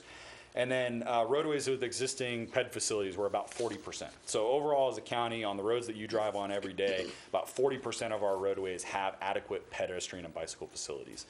And then annual ped and bike crashes, we're keeping track of those annual numbers so that in the future we can see as those goes up and as they go up and down and as they fluctuate moving forward. So any questions? All right. I got a Thank you, Mr. Hill. Yeah. Deputy Mayor. Anybody else? No, go ahead, I've Robert. seen all this here. I didn't see anything about 524 in Cocoa, with the amount of traffic that, since we've got that new Flying J up on 524 95. We got a Walmart distribution center coming up there where they're gonna have 500 trucks coming in and out. And I didn't see anything about, the potential for widening or anything on 524 at all. That traffic right now is, in the morning, is backed up from 95 all the way up to Addison Creek. If you know where I'm talking about. Yeah, I do. And the other way, it's just the same, because what the truckers are doing now, they're getting off 528 and taking Industry to 524 because they think it's shorter instead of staying on the highway. In the morning, the traffic, they have a new traffic light at the Flying J. Right. The traffic will be backed up to Cox Road, if you know where Cox Road is. That's quite a ways. So, I mean, it's something that if something's going to be done, I keep telling them, they're putting the cart ahead of the horse here. And pretty soon, if you get other businesses that are looking to relocate there, it's going to deter them because of the traffic situation out there. So I just thought I'd bring that up. Yeah, and keep in mind, so this is 2016. So That's right. we're about a year behind. Oh, in you're terms of the okay. data. So I don't know if that corridor will show up next year in our data. I can't tell you that. I know the state's supposed to be, DOT's supposed to be studying it. Correct. Because they at least put the traffic lights in, which is one step, in the right direction. Well, I know that there is a corridor planning study going on right now. There is? Yep. Yeah. And there's also a PD&E that is programmed for fiscal year 19. Well, people keep asking me, I don't know what to tell them. They say, well, find out when you go to the TPO. So seeing it's my last meeting, I want to get some answers today. I'm going to have to get my commissioner over here to take bath for me because she, she's Yes, going to have that's to right. step up to the Commissioner plate when I'm gone and fight for this. That's your district, right? I was there with you. Yeah. That's it. Good going. But I do think that when we look at these numbers next year, 524 is definitely going to show up. Good, because good. of the increased traffic. It I has live to. on that and, Thank you, thank you. All right. Thank you, Mr. Hill. All right, thank you. Very good. Wow, you did pretty good. Yeah, cut it down quite a bit, right? All right, yes, sir. All right, thank you. Of course, we can always email you or. Yeah, if- absolutely. Yeah, any Absolutely. questions. And let me know after the meeting if you all have any questions. Yes, okay, thank you. All right, so 7D, overview of the required federal performance measures, and that will be Stephen Bastille. You got 5 minutes. All right, I'll be quick. Good, My granddaughter to volleyball. all right. Good evening, everybody. Travis did a great job showing how we use performance measures here locally at the TPO level to prioritize our projects and kind of hone in on where the problem spots are, and that leads to studies like our Wickham operational analysis. So it's a good overview to see how all these things work together. So in 2012, the Federal Surface Transportation Act, moving ahead for progress in the 21st century, abbreviated, the acronym is MAP 21. MAP 21.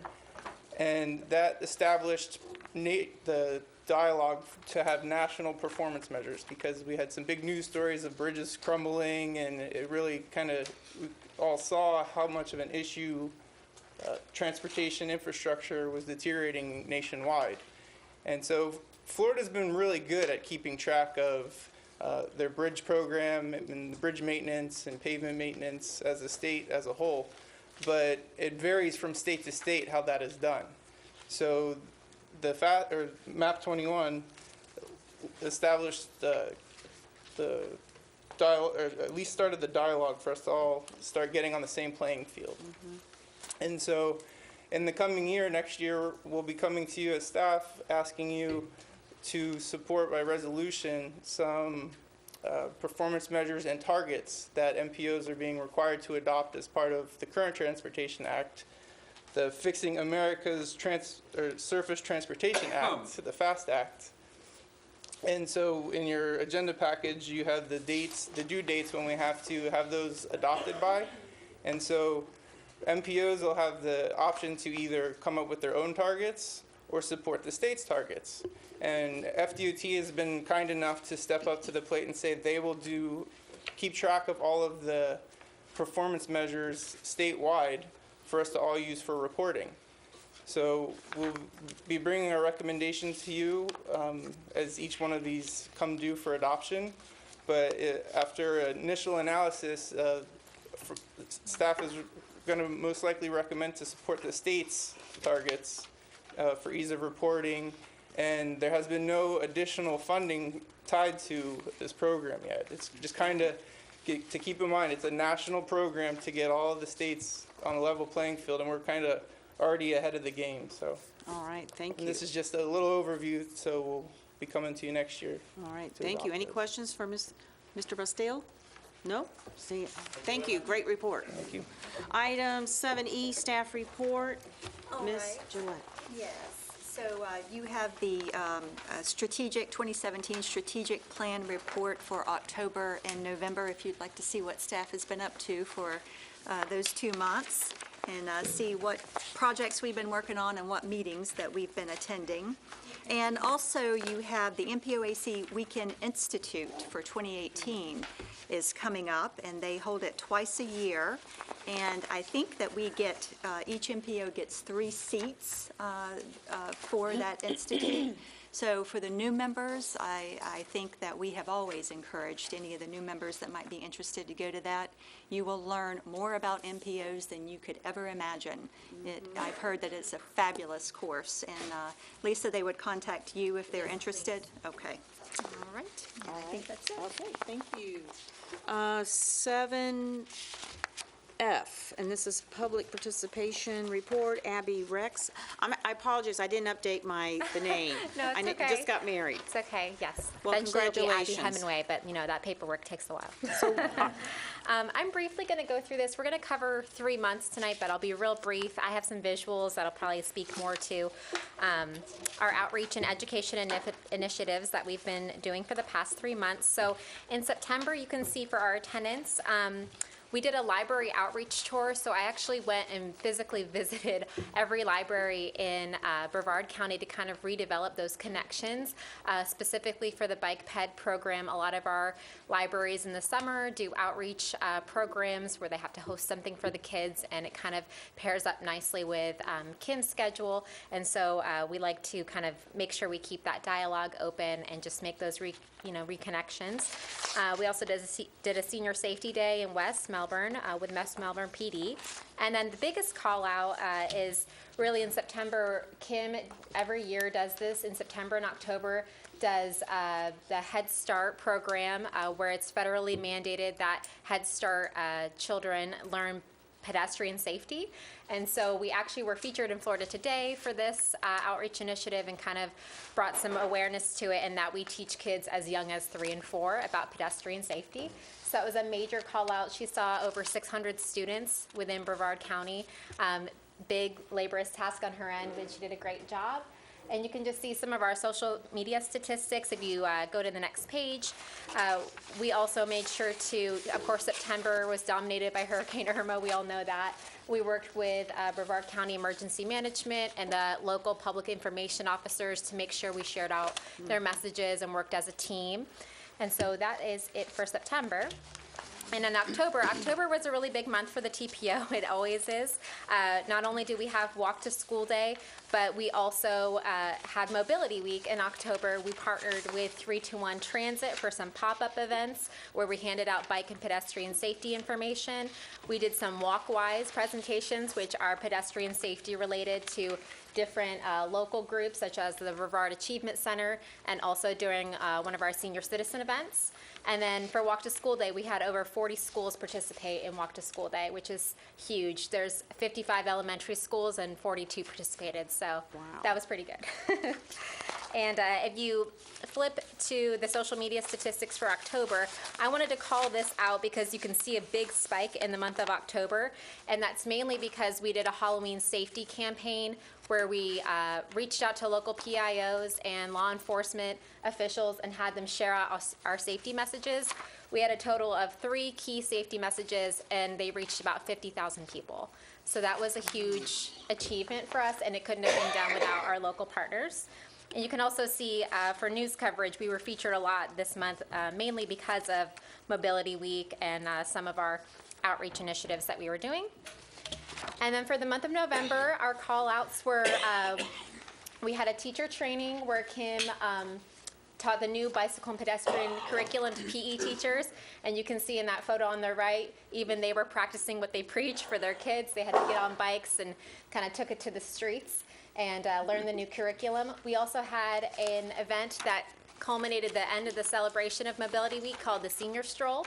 We partnered with Victoria Landing, an assisted living facility center in Melbourne, and we took over 40 senior citizens on a walk.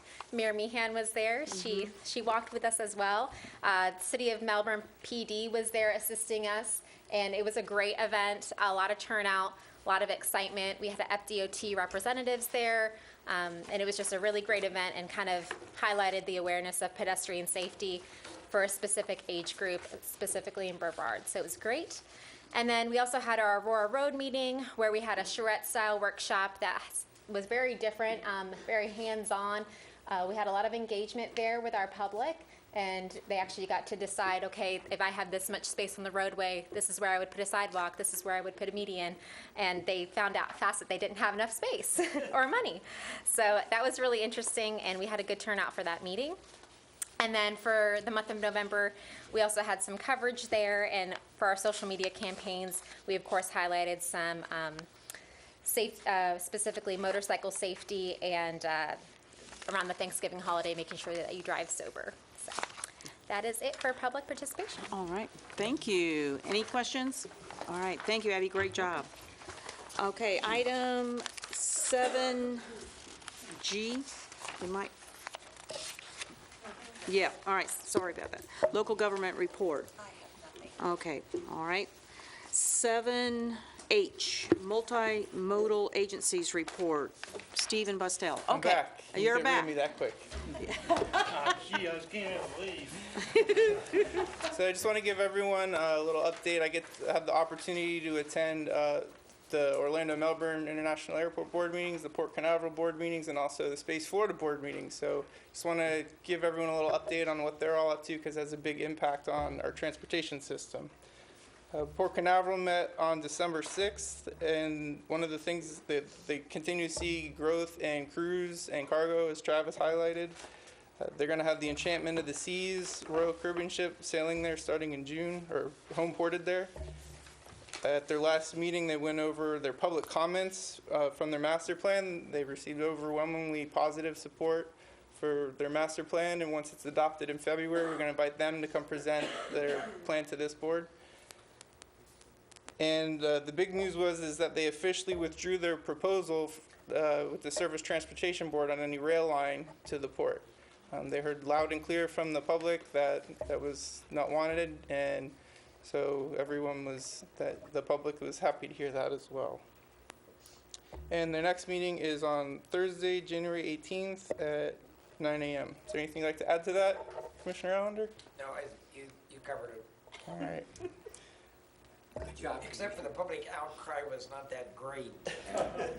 That was not the overriding reason that the rail was full, but certainly maybe added to it. But the cargo just hadn't developed the way we anticipated, and within the 2040 plan that we're working on, a rail would not be needed. So there was no reason for the Transportation Board to go forward with studying it. Change of needs. That's right. Yeah. All right. Will we both be here in 2040? Well, your permit at the buses for a discount is for 25 years, so you might still be here, Ron. Sitting in the back of the bus. That's Yeah. right. You'd be sitting They'll in the back stuff of you the and just bus. say, he's back there, reading something right. about Yeah, he'll be making sure the reading. Space Coast Transportation Board is capitalized, and Thank you for what you do, Commissioner. Yeah, thank you. And the Orlando Melbourne International Airport met last Friday. I was unable to attend that meeting, but Laura Carter from our office attended.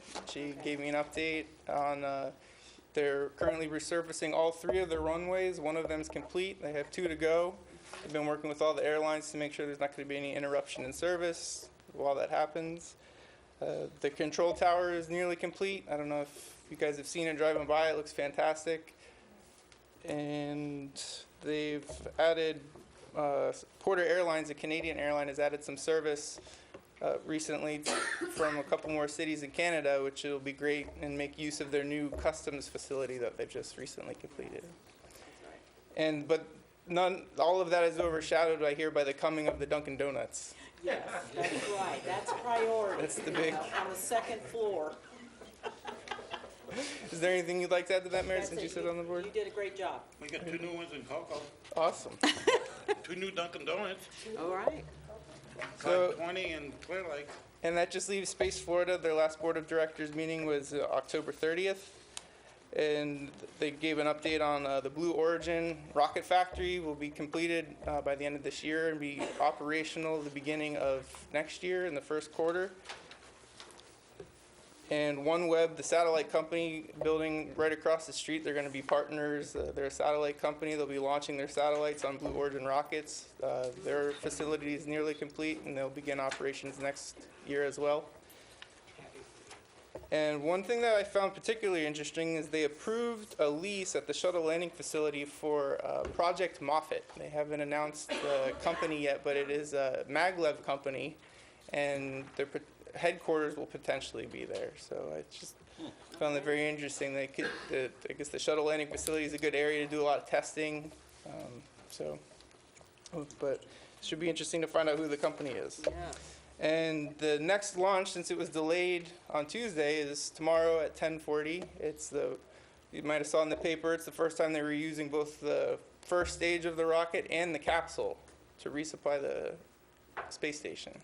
And they're doing a land landing as well. That always blows my mind when they do that, just to see that is awesome. go from moving so fast to just To come gently back touching down. down on the ground. That's So the launch is tomorrow at 10:40 in the morning. And they don't currently have their next meeting date posted, but the link to their agendas is in your package if you'd like to check it out. All right, thank you very much. Good report. Item 7I, this is the Regional Coordination Report. And I don't have any. okay, I understand Commissioner Barfield would like to give us an update. Real quickly, had CFX board meeting this morning, and one of the issues that came up was related to the East Central Florida corridor study that was done. And basically what's happening is what was presented there, now they're actually making it reality. For instance, the Osceola Parkway extension, which is a major part of that, we're discussing it now. They're trying to purchase the land to get that started so they can do a study on it. And the importance of that is, from this will be the first shot to Brevard County, another road. And in April, they'll be doing a study for the part that will go to where Pineda Causeway is. But it'll be the first section of that. So things are moving out on that. If anybody hasn't read that corridor study, it gives very clear direction on where we're going. It's pretty exciting to see that they're actually moving out on all this stuff, so. Yeah, very good. Thank you for the update. Sure. Item 7J, this is the Florida Department of Transportation report, and usually Jana Taylor will do it, but she's in surgery, or did she come out of surgery? Jana couldn't be with us today, Okay, so we have unfortunately, Jamie Kurtzy? No. No, oh, I'm David Cook. I'm the okay. FDOT District 5 Planning Manager. Oh. And Okay, I this didn't is have a a whole trick. lot to report. Did want to thank Georganna and the staff. They are an outstanding staff. It's been a pleasure working with them over the past year, and you made an outstanding decision. We look forward to working with Director Gillette in the upcoming year. And if you have any questions for me, I'll be happy to answer if I can. All right. Any questions? All right, thank you. Thank you. All right, and, okay, no other than we have a meeting, our next meeting will be February 8th. We will not have a meeting in January. So is there anything else? Yeah, I'd like to say one thing before I Yes. leave is, I'd like to thank everyone on the board that I've served with for the last 6.5 years. It's a great pleasure of meeting new people from the state level to the county level, the city levels, and I really enjoyed my time on the board, but going to give Jerry a chance to get the expertise that I did and get to know all you wonderful people. And I want to thank all of you for giving me the opportunity to be able to serve with you the last 6.5 years. May you all have a Merry Wow. Christmas and a Happy New Year. Yeah, that's Thank right. you. Thank you, Deputy Mayor Bover. It was a pleasure. So thank you. And so if there's no other business, I will adjourn at 4:54. Thank you for a great meeting and staying this late.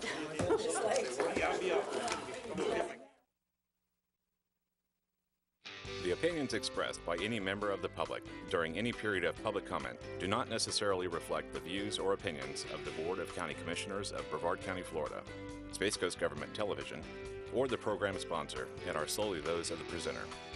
The Board of County Commissioners of Brevard County, Florida, Space Coast Government Television, and the program sponsor hereby expressly disclaim any and all responsibility or liability for any defamatory or slanderous statements expressed by any member of the public during any such period.